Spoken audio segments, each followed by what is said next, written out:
is about closed cycle attack, or that is also named as Anderson cycle. Here we are, as we done in the low temperature hydrothermal geothermal resources, here we are using a binary fluid or a binary liquid as a working fluid. So here we are using a low boiling point liquid such as ammonia or propane as a working fluid. So here what is happening here? ഇവിടെ water അല്ല ഉപയോഗിക്കുന്നത്, എന്താണ്, കുറച്ചും കൂടി boiling point കുറഞ്ഞ ഏതെങ്കിലും ഒരു liquid ആണ് നമ്മളിവിടെ ഉപയോഗിക്കുന്നത്. അപ്പോൾ ഉള്ള ഗുണം എന്താ? Water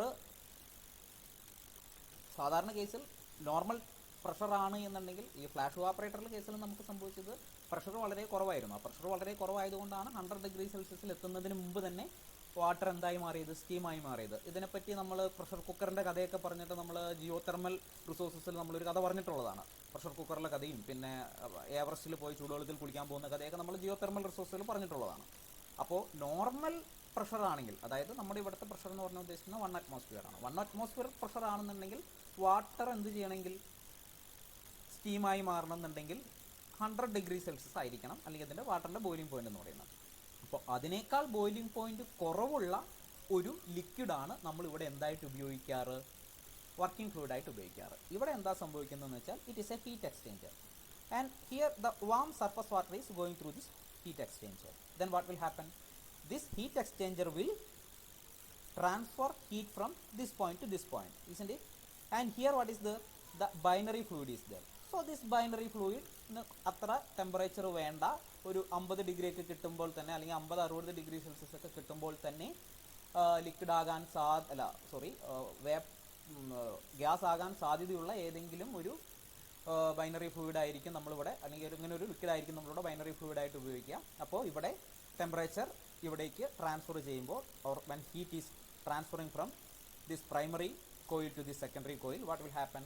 the binary fluid or the liquid such as ammonia, propane or anything like that will convert to gas.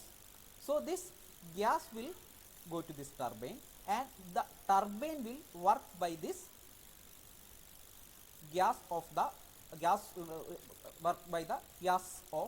or the binary fluid gas.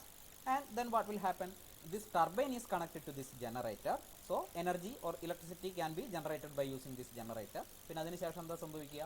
അപ്പോൾ ടർബൈൻ കറങ്ങിക്കഴിഞ്ഞാലും വരുന്നത് എന്താണ്? ഇവിടെ നിന്ന് ഈ പോകുന്ന ബൈനറി ഫ്ലൂയിഡ് ഇവിടെ ചെന്നപ്പോഴേക്കും എന്തായി? ബൈനറി ഫ്ലൂയിഡ് ഇവിടേക്ക് പോയപ്പോൾ ആ ലിക്വിഡ് ഗ്യാസായി. ആ ഗ്യാസാണ് തിരിച്ച് ഇവിടേക്ക് ടർബൈനിൽ പുറത്തേക്ക് വരുന്നത്. ഈ ടർബൈനിൽ പുറത്തേക്ക് വരുന്ന ഗ്യാസിനെ നമുക്ക് എന്ത് ചെയ്യണം? തിരിച്ച് കണ്ടൻസ് ചെയ്ത് എന്താക്കി മാറ്റണം? We need to convert it to liquid.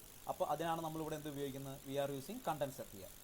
ഈ കണ്ടൻസർ എന്ന് പറയുന്നത് നമ്മൾ നേരത്തെ പറഞ്ഞതുപോലെ തന്നെ ഡീപ്പർ സീലായിരിക്കും. അപ്പോൾ ഡീപ്പർ സീൽ എന്താ സംഭവിക്കാൻ നമുക്കറിയാം? The temperature of water will be somewhat less. So here it is also a heat exchanger.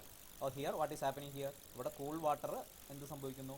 Heat അല്ലെങ്കിൽ കോൾഡ് വാട്ടറും ഈ പറഞ്ഞ ഈ ഗ്യാസും തമ്മിൽ ഒരു ഹീറ്റ് എക്സ്ചേഞ്ച് നടക്കുന്നു. അപ്പോൾ അങ്ങനെയാകുമ്പോൾ എന്താ സംഭവിക്കുക? ഈ ഗ്യാസ് എന്തായിട്ട് മാറും? തിരിച്ച് ലിക്വിഡായിട്ട് മാറും. So this liquid will come here. അപ്പോൾ ഈ ലിക്വിഡിനെ നമ്മൾ തിരിച്ച് എന്ത് ചെയ്യും? ഒരു പമ്പ് വെച്ച് വീണ്ടും we will pump it to this heat exchanger, and from this heat exchanger what will happen? വീണ്ടും ഈ വാം വാട്ടറിൽ നിന്ന് ഹീറ്റ് കിട്ടി ഇയാളെന്താവും? ഈ ലിക്വിഡ് വീണ്ടും എന്താവും? ഗ്യാസ് ആവും. ഈ ഗ്യാസ് ഉപയോഗിച്ച് ടർബൈൻ കറങ്ങും. ഈ ടർബൈനിൽ നിന്ന് പുറത്തു വരുന്ന ഗ്യാസ് വീണ്ടും കണ്ടൻസ് ചെയ്യും, വീണ്ടും തിരിച്ച് ലിക്വിഡാക്കും. കണ്ടൻസ് ചെയ്യുമ്പോൾ ലിക്വിഡാകുമ്പോൾ വീണ്ടും ഈ പമ്പ് ഉപയോഗിച്ച് ഈ ലിക്വിഡിനെ തിരിച്ചിങ്ങോട്ടേക്ക് വിടും. ഈ പറഞ്ഞ സാധനങ്ങൾ സൈക്കിളിൽ ഇങ്ങനെ നടത്തിക്കൊണ്ടേയിരിക്കും. അപ്പോൾ ഇതിനെയാണ് നമ്മൾ എന്തെന്ന് പറയുന്നത്? ക്ലോസ്ഡ് സൈക്കിൾ അറ്റാക്ക് എന്ന് പറയുന്നത്. ഇത് ക്ലോസ്ഡ് സൈക്കിൾ ആണെന്ന് പറയാനുള്ള കാരണം എന്താ? ഇവിടുത്തെ വർക്കിംഗ് ഫ്ലൂയിഡ് നോക്ക്, ക്ലോസ്ഡ് ആണ്. കാരണം എന്താ? വർക്കിംഗ് ഫ്ലൂയിഡ് ഒരിക്കലും പുറത്തേക്ക് പോകുന്നില്ല. വർക്കിംഗ് ഫ്ലൂയിഡ് ഇതിൻ്റെ ഉള്ളിൽ തന്നെ കറങ്ങിക്കൊണ്ടിരിക്കുകയാണ്. അതുകൊണ്ടാണ് നമ്മളിതിനെ ക്ലോസ്ഡ് സൈക്കിൾ അറ്റാക്ക് എന്ന് പറയാറുള്ളത്. രണ്ടിൻ്റെയും ചിത്രം ഒന്ന് വരച്ച് വയ്ക്കുന്നത്. ഇതുപോലെ തന്നെ വരയ്ക്കണം എന്നൊന്നുമില്ല, ഇത്രയും ഉണ്ടാവേണ്ടുള്ളൂ. ഇവിടെ ഒരു ഹീറ്റ് എക്സ്ചേഞ്ചർ ഉണ്ടായിരിക്കണം, ഇവിടെ ഒരു കണ്ടൻസർ ഉണ്ടായിരിക്കണം, ഇവിടെ ഒരു ടർബൈൻ ഉണ്ടായിരിക്കണം. അങ്ങനെ വേണമെങ്കിലും നമുക്ക് വരയ്ക്കാം. So we can study it. So here in the case of closed cycle attack, low boiling point liquids such as ammonia, propane etc. are used as working fluid. Heat exchanger transfer the heat from ocean surface to working fluid. Then the working fluid will get vaporized. the operating pressure of this working fluid will be much higher than that of the open cycle system. അതാണ് പറയാനുള്ളത്. Open cycle സിസ്റ്റത്തിലെ കേസിൽ ഇവിടെയെല്ലാം open ആയിട്ടൊക്കെ കിടക്കുന്നത് കൊണ്ട് തന്നെ ഇവിടെ എന്തല്ല അത്രയ്ക്ക് ഹയർ പ്രഷർ ഉണ്ടാകാൻ സാധ്യതയില്ല. ലോ പ്രഷർ സ്റ്റീമായിരിക്കും പുറത്തേക്ക് പോവുക. പക്ഷേ ഇവിടെ നമുക്ക് എന്ത് പറയാം, ഇവിടെ കുറച്ച് പ്രഷർ കൂടിയ സ്റ്റീമായിരിക്കും ഉണ്ടാവുക, അല്ലെങ്കിൽ പ്രഷർ കൂടിയ ഗ്യാസ് ആയിരിക്കും ഉണ്ടാവുക. കാരണം എന്താ, ഇത് ക്ലോസ്ഡ് ആണ്. അപ്പോൾ ക്ലോസ്ഡ് ആണ് എന്നുള്ളത് കൊണ്ട് തന്നെ ഒരു ക്ലോസ്ഡ് ആയ ഒരു ചേമ്പറിൻ്റെ ഉള്ളിൽ കൂടി പോകുമ്പോൾ സ്വാഭാവികമായിട്ടും അവിടെ പ്രഷർ കൂടാൻ സാധ്യതയുണ്ട്. അപ്പോൾ ഇവിടെ പോകുന്നത് കുറച്ചും കൂടി പ്രഷർ കൂടിയ ഗ്യാസാണ് ഇവിടെ ക്ലോസ്ഡ് ഒട്ടക്കിൽ യൂസ് ചെയ്യുന്നത്, അല്ലെങ്കിൽ ക്ലോസ്ഡ് ഒട്ടക്കിൽ നമുക്ക് കിട്ടുന്നത്. അപ്പോൾ അങ്ങനെയാകുമ്പോൾ ഗുണം എന്താ, if the pressure is more, എന്താ സംഭവിക്കുക, പ്രഷർ കൂടുതലാണെങ്കിൽ എന്താ, ടർബൈൻ കുറച്ചും കൂടി വേഗത്തിൽ കറങ്ങാൻ പറ്റും അല്ലേ. കുറച്ച് പ്രഷറുള്ള ഗ്യാസ് വന്നു കഴിഞ്ഞാൽ ടർബൈൻ മെല്ലെ കറങ്ങുള്ളൂ. കൂടുതൽ പ്രഷറുള്ള ഗ്യാസാണ് വരുന്നതെങ്കിൽ ടർബൈൻ കുറച്ചും കൂടി വേഗത്തിൽ കറങ്ങാൻ പറ്റും. അപ്പോൾ അതുകൊണ്ട് നമുക്ക് എന്ത് പറയാൻ പറ്റും, high pressured vapor drives the turbine which is connected to the electric generator. അപ്പോൾ ഈ ഹൈ പ്രഷേർഡ് വേപ്പറാണ്, അല്ലെങ്കിൽ ഹൈ പ്രഷേർഡ് ഗ്യാസ് ആണ്. ഹൈ പ്രഷേർഡ് ഗ്യാസ് എന്നാണ് നമുക്കിവിടെ ശരിക്കും ഉപയോഗിക്കാൻ പറ്റുക. വേപ്പർ എന്ന് സാധാരണ നമ്മൾ ഉപയോഗിക്കാറുള്ളത് വാട്ടറുമായി ബന്ധപ്പെട്ടിട്ടാണ്. High pressured gas will drives the turbine എന്ന് നമുക്കിവിടെ പറയാം. അപ്പോൾ ഈ ഹൈ പ്രഷേർഡ് ഗ്യാസ് ആയതുകൊണ്ട് തന്നെ ഓപ്പൺ ഒട്ടക്കിനേക്കാളും കുറച്ചും കൂടി എഫിഷ്യൻ്റ് ആയിരിക്കും എന്തെന്ന് നമുക്ക് പറയാൻ പറ്റുക ക്ലോസ്ഡ് ഒട്ടക് എന്ന് പറയുന്നത്. നിങ്ങൾ ആലോചിച്ച് നോക്കിയാൽ മതി. നല്ല പ്രഷറിലാണ് ഗ്യാസ് വരുന്നതെന്നുണ്ടെങ്കിൽ എന്താ സംഭവിക്കുക, കുറച്ചും കൂടി വേഗത്തിൽ അല്ലെങ്കിൽ കുറച്ചും കൂടി ഫോഴ്സ് അതിന് അപ്ലൈ ചെയ്യാൻ പറ്റും, കുറച്ചും കൂടി പെട്ടെന്ന് അത് കറങ്ങി കിട്ടും. അപ്പോൾ അങ്ങനെ ഹൈ പ്രഷേർഡ് വേപ്പർ എന്ത് സംഭവിച്ചു, ടർബൈനെ കറക്കി കഴിഞ്ഞപ്പോൾ ആ turbine that is connected to the electric generator and we can generate electricity. And the low pressured exhaust from the turbine is cooled and converted back to the liquid by using the deep cold ocean water. അപ്പോൾ ടർബൈനിൽ നിന്ന് law പ്രഷേർഡ് അത് കറക്കി കഴിയുമ്പോൾ, ടർബൈനെ കറക്കി കഴിഞ്ഞപ്പോൾ സ്വാഭാവികമായിട്ടും തന്നെ അതിൻ്റെ പ്രഷർ കുറച്ച് കുറഞ്ഞു. ആ ലോ പ്രഷേർഡ് എക്സോസ്റ്റ് സ്റ്റീം അല്ലെങ്കിൽ എക്സോസ്റ്റ് ഗ്യാസ് എന്ത് ചെയ്യും, നമ്മൾ എന്ത് ചെയ്യുന്നു, കൂൾ ചെയ്യുന്നു by using a deep cold water or deep cold ocean water. So അതങ്ങനെ തിരിച്ച് കണ്ടൻസ് ചെയ്ത് തിരിച്ച് നമ്മൾ എന്താക്കുന്നു, തിരിച്ച് ലിക്വിഡ് ആക്കുന്നു. Then we are passing it again to this heat exchanger. Then this heat exchanger will convert the liquid into gas. Then this gas will drive this turbine and it will continue. It is about the closed cycle ഒട്ടക്, അല്ലെങ്കിൽ ഇതിനെ Anderson cycle എന്ന് നമ്മൾ പറയാറുണ്ട്. ഇതിൽ ഇനി ഒരു കാര്യം കൂടിയാണ് നമുക്ക് പഠിക്കാനുള്ളത്. ഈ ഹീറ്റ് എക്സ്ചേഞ്ചർ എന്ന് പറഞ്ഞാൽ എന്താണെന്ന്, അല്ലെങ്കിൽ you know what is heat exchanger. Heat exchanger എന്തിനാണ് ഉപയോഗിക്കുന്നത്, ഇവിടെ ഹീറ്റ് അങ്ങോട്ടും ഇങ്ങോട്ടും എക്സ്ചേഞ്ച് ചെയ്യണം. അതായത് പ്രൈമറി ഫ്ലൂയിഡിൽ നിന്ന് സെക്കൻഡറി ഫ്ലൂയിഡിലേക്ക് ഹീറ്റ് കൊടുക്കാൻ വേണ്ടിയാണ് നമ്മൾ ഹീറ്റ് എക്സ്ചേഞ്ചർ ഉപയോഗിക്കുന്നത്. Then we can study about some points about this heat exchanger.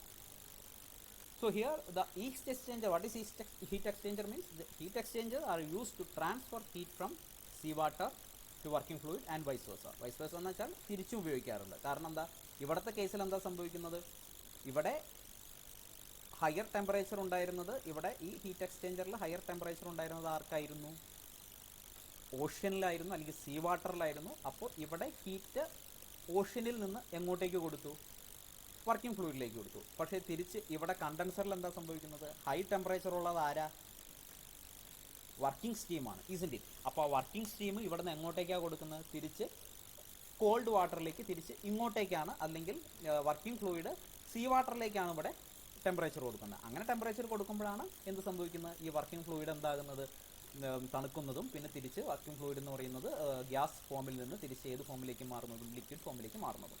അപ്പോൾ അതുകൊണ്ടാണ് നമ്മൾ പറയുന്നത് heat exchanger are use to transfer heat from sea water to working fluid and vice versa. അപ്പോൾ ഇവിടെ ഹീറ്റ് എക്സ്ചേഞ്ചർ ഉപയോഗിക്കുമ്പോൾ അതിൻ്റെ material എന്ന് പറയുന്നത്, that material will be with high thermal conductivity and that must be resistance to corrosion and erosion. അപ്പോൾ എന്താ, ഈ material എന്ന് പറഞ്ഞാൽ നമ്മൾ ഈ സീ വാട്ടറിലാണ് ഉപയോഗിക്കുന്നത്. സീ വാട്ടർ എന്ന് പറയുന്നത് സാധാരണ വെള്ളം തട്ടിക്കഴിഞ്ഞാൽ തന്നെ സാധാരണ കേസിൽ തുരുമ്പിക്കുന്ന സാധനമാണെങ്കിൽ പെട്ടെന്ന് തുരുമ്പിച്ച് പോകാറുണ്ട്. കൊറോഷൻ എന്ന് വെച്ചാൽ തുരുമ്പിക്കുന്നതിനാണ് നമ്മൾ കൊറോഷൻ എന്ന് പറയാം. അപ്പോൾ ഇവിടെ എന്താ നമ്മൾ ഉപയോഗിക്കേണ്ടത്, here we are using a material which is resistant to corrosion, isn't it. അല്ലെങ്കിൽ എന്താ സംഭവിക്കുക, ഈ ഉപ്പ് വെള്ളത്തിലൊക്കെ അതിട്ട് കഴിഞ്ഞാൽ പെട്ടെന്ന് കൊറോഷൻ സംഭവിക്കുന്നു, തുരുമ്പിച്ച് പോകാൻ സാധ്യതയുള്ള ഇരുമ്പോ അങ്ങനെ എന്തെങ്കിലും കൊണ്ട് ഇടുകയാണെന്നുണ്ടെങ്കിൽ പെട്ടെന്ന് തന്നെ അത് തുരുമ്പിക്കുകയും മിക്കവാറും ഒരു 4-5 മാസം കൊണ്ട് തന്നെ ആ സാധനം കേടാവുകയും ചെയ്യും. അതുകൊണ്ട് we are using the material which is resistant to corrosion and erosion.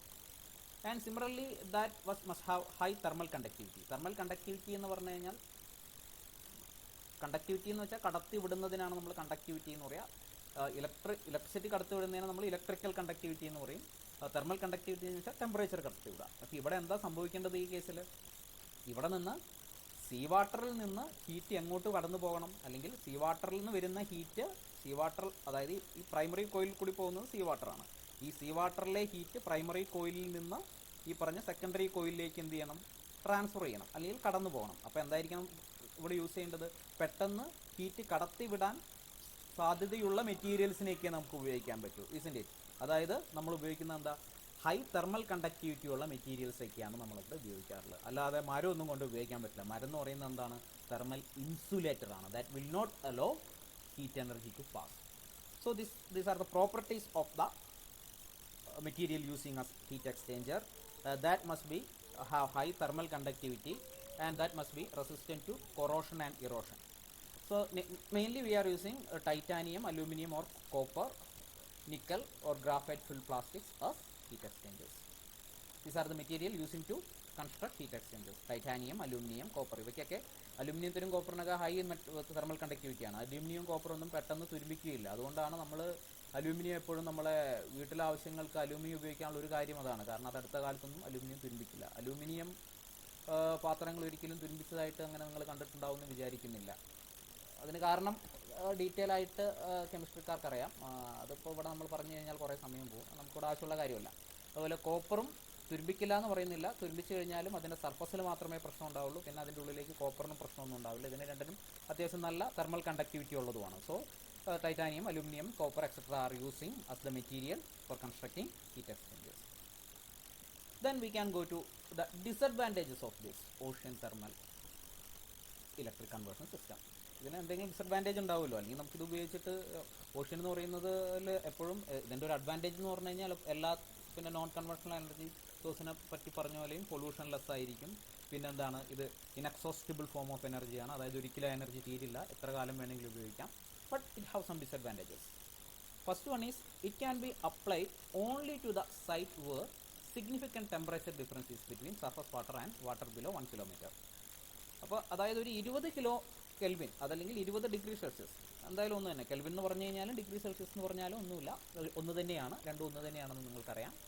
So at least the temperature difference between surface water and water below 1 kilometer that must be 20 degree Celsius. 20 degree Celsius എല്ലാ സ്ഥലത്തും ഉണ്ടായിക്കോണമെന്നില്ല. ഞാൻ ക്ലാസ്സിൻ്റെ സ്റ്റാർട്ടിങ്ങിൽ തന്നെ പറഞ്ഞിരുന്നു, in some areas the temperature difference may be more than 20 degree Celsius, in some areas the temperature difference may be less than 10 degree Celsius. അപ്പോൾ അങ്ങനെയുള്ള സ്ഥലത്തൊക്കെ ഇത് കൊണ്ടുപോയി വെച്ചു എന്ന് വിചാരിച്ച് അതത്ര എക്കണോമിക്കലി ഫീബിൾ അല്ല, അല്ലെങ്കിൽ അതുകൊണ്ട് നമുക്ക് വലിയ ബെനിഫിറ്റ് ഒന്നുമില്ല. അപ്പോൾ here the first condition is that one, it is beneficiary only to the sites where the temperature difference is more than 20 degree Celsius. അപ്പോൾ അതെന്താണെന്ന് പറയാം? ദാറ്റ് ഈസ് സൈറ്റ് സ്പെസിഫിക് എന്ന് പറയാം. ഇത് പല നോൺ കൺവെൻഷണൽ എനർജി സിസ്റ്റത്തിൻ്റെയും ഒരു ഡിസഡ്വാൻറ്റേജ് ആയിരുന്നു. Geothermal എനർജിയുടെ ഡിസഡ്വാൻറ്റേജ് ആയിരുന്നു, ടൈഡൽ എനർജിയുടെ ഡിസഡ്വാൻറ്റേജ് ആയിരുന്നു, വിൻഡ് എനർജിയുടെ ഡിസഡ്വാൻറ്റേജ് ആയിരുന്നു. നമുക്കറിയുന്നതാണ്, നിങ്ങൾ എത്രയോ പണ്ട് ക്ലാസ്സുകളിലൊക്കെ പറഞ്ഞിട്ടുള്ളതാണ്. So it is site specific, that is the major disadvantage. And another disadvantage is that one, it can be constructed 10 to 30 kilometer away from the shore, isn't it? അതായത് 1 kilometer താഴെയുള്ള ഡീപ്പർ വാട്ടറാണ് നമ്മൾ എന്തായിട്ട് ഉപയോഗിക്കുന്നത്? കൂളർ റിസർവോയർ ആയിട്ട് ഉപയോഗിക്കുന്നത്. അതുപോലെ surface വാട്ടറാണ് നമ്മൾ എന്തായിട്ട് ഉപയോഗിക്കുന്നത്? ഹോട്ടർ റിസർവോയർ ആയിട്ട് ഉപയോഗിക്കുന്നത്. അപ്പോൾ എന്താ പ്രശ്നം? എന്താ? അറ്റ്ലീസ്റ്റ് 1 kilometer എങ്കിലും ഡെപ്ത് ഉള്ള പാർട്ടിൽ നിന്നേ നമുക്ക്, അല്ലെങ്കിൽ സീ ഡെപ്ത് എന്ന് പറയുന്നത് 1 kilometer എങ്കിലും ഉണ്ടെങ്കിൽ മാത്രമേ നമുക്ക് എന്ത് ചെയ്യാൻ പറ്റുള്ളൂ? ഈ പറഞ്ഞ ocean thermal electric conversion system കൊണ്ട് ഫിറ്റ് ചെയ്യാൻ പറ്റുള്ളൂ. അത് കുറച്ച് ബുദ്ധിമുട്ടാണ്. കാരണം എന്താ? ഷോറിൽ നിന്ന് 10-30 kilometer അകലെ പോയി വേണം എന്ത് ചെയ്യാൻ? ഈ പറഞ്ഞ സാധനം ഫിറ്റ് ചെയ്യാൻ. അപ്പോൾ അത് ഫിറ്റ് ചെയ്ത് കഴിഞ്ഞാലുള്ള പ്രശ്നം എന്താ? അവിടെ നിന്ന് ഉണ്ടാക്കൊണ്ടേ ഫിറ്റ് ചെയ്യുന്നതിന് ബുദ്ധിമുട്ടൊന്നുമില്ല, നമുക്ക് ഒരു ദിവസം കപ്പലിൽ നമുക്ക് എല്ലാവർക്കും കൂടി പോയിട്ട് വേണമെങ്കിൽ ഫിറ്റ് ചെയ്യാവുന്നതാണ്. But the problem is that one, the electricity is producing there, and from there electricity is need to transfer or transmit from there to our land, അല്ലേ? അപ്പോൾ 30 kilometer കടലിലൂടെ ഈ ഇലക്ട്രിസിറ്റി കൊണ്ടുവരേണ്ട ഒരവസ്ഥ വരും. അപ്പോൾ ഈ കടലിൽ കൊണ്ടുപോയിട്ട് ഈ പറഞ്ഞ ട്രാൻസ്മിഷൻ ലൈനൊക്കെ സ്ഥാപിക്കുക എന്ന് പറഞ്ഞു കഴിഞ്ഞാൽ അത്ര എളുപ്പമുള്ളൊരു പരിപാടിയല്ല. So that is one of the disadvantage of this one. And another one, it may adversely affect aquatic organism. അതിപ്പോൾ കടലിൽ എന്ത് സാധനം നമ്മൾ കൊണ്ടുപോയി ഫിറ്റ് ചെയ്ത് കഴിഞ്ഞാലും that will affect adversely to the aquatic organism. നമ്മൾ കഴിഞ്ഞ ക്ലാസ്സിൽ പറഞ്ഞ പോലെ മത്തിയോ അല്ലെങ്കിൽ നമ്മുടെ ഐക്കോറയോ ആകൂലിയൊക്കെ പോകുമ്പോൾ ഇതിൻ്റെ മുകളിൽ തട്ടി ചിറകൊക്കെ മുറിഞ്ഞു പോയാൽ ഭയങ്കര ബുദ്ധിമുട്ടായിരിക്കും. And efficiency is very much low. മറ്റ് സിസ്റ്റങ്ങളെയൊക്കെ സംബന്ധിച്ച് നോക്കുമ്പോൾ എഫിഷ്യൻസി വളരെ കുറവാണ്. അതായത് ഇത്രയൊക്കെ ആക്കി കഴിഞ്ഞാലും നമുക്ക് അത്ര അധികം ഇലക്ട്രിസിറ്റി പ്രൊഡ്യൂസ് ചെയ്യാൻ പറ്റില്ല, കുറച്ച് ഇലക്ട്രിസിറ്റി പ്രൊഡ്യൂസ് ചെയ്യാൻ പറ്റുള്ളൂ. And another disadvantage is that one biofouling that will reduce the efficiency. Biofouling എന്താണെന്ന് നമുക്ക് അടുത്ത സ്ലൈഡ് പറയാം. അപ്പോൾ ഇതിലെ ഡിസഡ്വാൻറ്റേജ് എന്ന് പറയുമ്പോൾ ഇതിലെല്ലാം നിങ്ങൾ പറയണം. അതിൽ ബയോഫൗളിംഗ് എന്തായാലും പറയണം, അത് പറയാൻ മറക്കാതിരിക്കരുത്. പിന്നെ അതുപോലെ തന്നെ സൈറ്റ് സ്പെസിഫിക് ആണ് എന്നുള്ള കാര്യം പറയാൻ മറക്കരുത്. And another one is this one, the transmission cost will be higher because it can be constructed only 10 to 30 kilometre away from the shore. ഇതൊന്നും പറയാൻ മറക്കരുത്. So another disadvantage is that biofouling. ഈ biofouling എന്താണെന്ന് നമുക്ക് നോക്കാം. Biofouling is the growth of microorganism on the evaporator and condenser, or the deposition and growth of microorganism on evaporator and condenser is named as biofouling. അതായത് നമ്മൾ ഈ കടലിലെന്ന് പറയുമ്പോൾ ഒരുപാട് micro organisms ഉണ്ടാവും, ഓഷനാണ്. അപ്പോൾ ഈ മൈക്രോ ഓർഗാനിസം ഉണ്ടാകുമ്പോൾ ഉള്ള പ്രശ്നം എന്താണെന്ന് വെച്ചാൽ നമുക്ക് പിന്നോട്ട് ഇവിടെ പോകാം. ഇതാണ് നമ്മുടെ ഹീറ്റ് എക്സ്ചേഞ്ചർ. ഇതും ഹീറ്റ് എക്സ്ചേഞ്ചറാണ്. ഇത് കണ്ടൻസറാണ്, ഇവിടുത്തെ മറ്റൊരു പ്രൈമറി ഹീറ്റ് എക്സ്ചേഞ്ചറാണ്. അപ്പോൾ ഈ ഹീറ്റ് എക്സ്ചേഞ്ചറിൽ വേണമെങ്കിൽ എന്ത് സംഭവിക്കാം? ഈ പറഞ്ഞ മൈക്രോ ഓർഗാനിസംസ് ഇവിടെ വന്ന് അടിഞ്ഞുകൂടി വളരാം. അതല്ലെങ്കിൽ വേണമെങ്കിൽ പായൽ വരുന്നത് പോലെയൊക്കെ തന്നെ നമുക്ക് ഇവിടെ മൈക്രോ ഓർഗാനിസംസ് ഒക്കെ ഇവിടെ എന്ത് ചെയ്യും? ഇവിടെ വന്ന് ഇതിൻ്റെ മുകളിൽ അടിഞ്ഞുകൂടും. അപ്പോൾ ഈ അടിഞ്ഞു കൂടിയാലുള്ള പ്രശ്നം എന്താ? അടിഞ്ഞു കൂടിക്കഴിഞ്ഞാൽ പിന്നെ എന്താണ്? ഹീറ്റ് ട്രാൻസ്ഫർ അത്ര എഫിഷ്യൻ്റായിട്ട് നടക്കില്ല. കാരണം ഹീറ്റ് ട്രാൻസ്ഫർ എന്താ നടക്കേണ്ടത്? ഡയറക്റ്റ്ലി ഹോട്ട് വാട്ടർ അല്ലെങ്കിൽ ഹോട്ടായിട്ടുള്ള ഓഷ്യൻ വാട്ടറിൽ നിന്ന് ആ ഹീറ്റ് എക്സ്ചേഞ്ചറിൽ നിന്ന് ഡയറക്റ്റ് എങ്ങോട്ടേക്ക് പോവുകയാണ് വേണ്ടത്? ഡയറക്റ്റ് ലിക്വിഡിലേക്ക് അല്ലെങ്കിൽ ബൈനറി ലിക്വിഡിലേക്ക് കടന്നു പോവുകയാണ് വേണ്ടത്. അപ്പോൾ ഇതിൻ്റെ മുകളിൽ ഈ പറഞ്ഞ പോലെ എന്തെങ്കിലും മൈക്രോ ഓർഗാനിസംസോ അല്ലെങ്കിൽ പായലോ ഒക്കെ വന്ന് പിടിച്ചു കഴിഞ്ഞാൽ എന്താ സംഭവിക്കുക? ഹീറ്റ് എനർജി അത്ര പെട്ടെന്ന് എന്ത് ചെയ്യില്ല, കടന്നു പോകില്ല. കാരണം എന്താ? We know that we are using the material having high thermal conductivity in order to construct a heat exchanger. അപ്പോൾ അതിൻ്റെ മുകളിൽ ഈ മൈക്രോ ഓർഗാനിസംസ് എന്ന് പറയുന്നത് ഒരു പരിധി വരെ ഇൻസുലേറ്റർ ആയിരിക്കും. ഈ ഇൻസുലേറ്റർ ആയിട്ടുള്ള മൈക്രോ ഓർഗാനിസംസ് ഇതിൻ്റെ മുകളിൽ വന്നു കഴിഞ്ഞാൽ എന്താ സംഭവിക്കുക? ഹീറ്റ് എനർജി അത്ര പെട്ടെന്ന് കടന്നു പോകില്ല. So the biofouling will reduce heat transfer efficiency. Biofouling എന്താണെന്ന് ചിലപ്പോൾ 2 മാർക്കിന് ചോദിക്കാറുണ്ട്. what you mean by biofouling and what is the problem with that എന്ന് ചോദിക്കാറുണ്ട്. So the biofouling means it is the deposition and growth of microorganism on evaporator and condenser, or microorganism on heat exchangers എന്ന് പറഞ്ഞാലും കുഴപ്പമൊന്നുമില്ല. And that is named as the biofouling. And the problem is that one, this will reduce the heat transfer efficiency. അപ്പോൾ ഇതിന് ഈ ബയോഫൗളിംഗ് വന്നു കഴിഞ്ഞാൽ ഈ micro ഓർഗാനിസത്തിനെയൊക്കെ മാറ്റണം അല്ലേ? അപ്പോൾ മാറ്റാൻ വേണ്ടി നമ്മൾ പല മെത്തേഡ് ഉപയോഗിക്കാറുണ്ട്. കെമിക്കൽ മെത്തേഡ് ഉപയോഗിക്കാറുണ്ട്. കെമിക്കൽ മെത്തേഡ് ഉപയോഗിക്കാന്ന് വെച്ചാൽ ക്ലോറിനേഷനാണ് ഉപയോഗിക്കുക. ക്ലോറിനേഷൻ എന്ന് വെച്ചാൽ നമുക്ക് എന്താണെന്നറിയാം, നമ്മളിപ്പോൾ ചെയ്യാറുള്ളതാണ്, വീട്ടിൽ തന്നെ ഇടയ്ക്ക് ചെയ്യാറുള്ളതാണ്. കാര്യമായിട്ട് നമുക്ക് ഈ പ്രളയമൊക്കെ വരുമ്പോൾ വന്ന ശേഷം എല്ലാ വീടുകളിലെയും കിണറുകളൊക്കെ ഒന്ന് ക്ലോറിനേറ്റ് ചെയ്യാൻ പറഞ്ഞിരുന്നു. അപ്പോൾ ക്ലോറിനേറ്റ് ചെയ്ത് കഴിഞ്ഞാൽ മൈക്രോ ഓർഗാനിസംസ് ഒക്കെ ചത്തുപോകും. So we can remove it by chemical method, that by chlorination or any other method like that, and by mechanical methods such as rubbing. അതായത് അതൊക്കെ ഒന്ന് അരച്ച് കഴിഞ്ഞാലും പോകും. അതായത് നമ്മൾ സാധാരണ കേസിൽ നമ്മുടെ വീട്ടിൽ എവിടെയെങ്കിലുമൊക്കെ ഈ പായലൊക്കെ വരികയാണെങ്കിൽ നമ്മൾ ചെയ്യാറുള്ള പരിപാടി ഉരച്ച് വൃത്തിയാക്കുക എന്നുള്ളത്. So it can be removed either by chemical methods such as chlorination or by mechanical methods such as rubbing. So these are about the ocean thermal energy. ഇത് വൃത്തിയായിട്ട് പഠിക്കുക. ഇതിലാകെ 2 കാര്യങ്ങളെ പഠിക്കാനുള്ളൂ. ഓപ്പൺ സൈക്കിൾ ഒട്ടക്കും, ക്ലോസ്ഡ് സൈക്കിൾ ഒട്ടക്കും. പിന്നെ disadvantage എന്ന് പറയുന്നത് ഇപ്പോൾ ഇതിൽ കാര്യമായിട്ട് ഇതിൽ സെപ്പറേറ്റ് ആയിട്ടുള്ള ഡിസഡ്വാൻറ്റേജ് എന്ന് പറയുന്നത് ഒന്ന് ബയോഫൗളിംഗ് ആണ്, പിന്നെ ട്രാൻസ്മിഷൻ കോസ്റ്റ് ഹയർ ആണ്, പിന്നെ സൈറ്റ് സ്പെസിഫിക് എന്ന് പറയുന്നത് ഏകദേശം എല്ലാ നമ്മൾ പഠിച്ച നോൺ കൺവെൻഷണൽ എനർജി സോഴ്സസിൻ്റെയും ഡിസഡ്വാൻറ്റേജ് ആയിരുന്നു. അപ്പോൾ അതൊന്ന് പഠിക്കണം. അപ്പോൾ ഞാനിത് സാധാരണ 1-2 ക്വസ്റ്റ്യൻ പേപ്പറിൽ കണ്ടിട്ടുള്ള 1-2 ക്വസ്റ്റ്യൻസും കൂടി ഞാനിവിടെ കാണിക്കാം. ജസ്റ്റ് ഒന്ന് നോക്കുക. 2 മാർക്കിന് കണ്ടിട്ടുള്ളൊരു ക്വസ്റ്റ്യനാണ്, 10 മാർക്കിന് കണ്ടിട്ടുള്ള 2 ക്വസ്റ്റ്യനാണ്. അപ്പോൾ ഇതിൽ ഒരു കാര്യം ഉള്ളത്, ഈ discuss the principle of ocean thermal energy conversion എന്ന് പറയുകയാണെങ്കിൽ അത് നമ്മൾ എഴുതുമ്പോൾ ഏതെങ്കിലും ഒരു മെത്തേഡെങ്കിലും പറയാം. ഓഷ്യൻ തെർമൽ അത് ഓപ്പൺ ഒട്ടക്കോ അല്ലെങ്കിൽ ക്ലോസ്ഡ് ഒട്ടക്കോ രണ്ടും പറഞ്ഞാലും കുഴപ്പമൊന്നുമില്ല. പക്ഷെ അത് ഡിസ്കസ് ചെയ്യുമ്പോൾ, ഒരു എസ്സേക്ക് ഡിസ്കസ് ചെയ്യുമ്പോൾ വിത്ത് പിക്ചർ അത് വൃത്തിയായിട്ട് പറയണം.